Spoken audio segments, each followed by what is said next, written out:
Ubi Lugana, ibi gaudium magnum. Where there's Lugana, there's lots of joy. Big joy.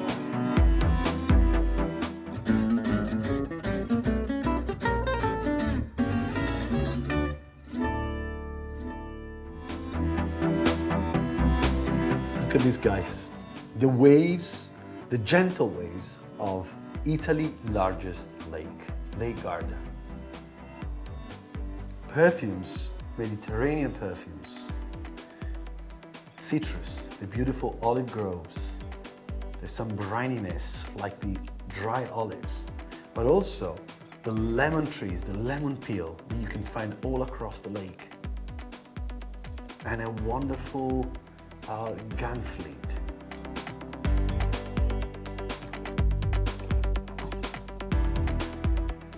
On the palate, there's generous white fruit, a little bit of floral touch, white flowers, but a lot of citrus. And still, this lovely minerality. What is it? It's Lugana. Like the entry level if you want, but actually the value for money for me has always been stunning. Right? You have Lugana is made of Turbiana, is the ancient name. Somebody thought in the past that could have been Arrivederci, or it was called Trebbiana di Soave, Trebbiana di Lugana. This is Lugana. It's got to be made 90% minimum of Turbiana and 10% of other varieties. But the majority of the Lugana you'll come across is made with Turbiana variety, which has these characteristics of developing like subtle floral aromas, a lot of citrus, but also these mineral kind of like gunflint elements on the nose and on the palate, these lovely salty bite textures. Now, where are we? We are right at the bottom, the southern part of the Lake Garda. 5 towns, one Peschiera del Garda that belongs to the Veneto region.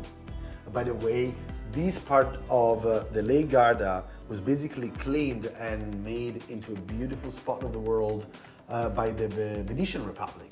But the Romans used to be there 2,000 years ago. That's beautiful. Catullo used to have a villa, the poet used to have a villa in that area. And then you have Pozzolengo, Sirmione, Desenzano, Lonato. By the way, these villages are like worthwhile visiting, guys. So you have Peschiera here, and then you have the beautiful finger of Sirmione that gets into the lake.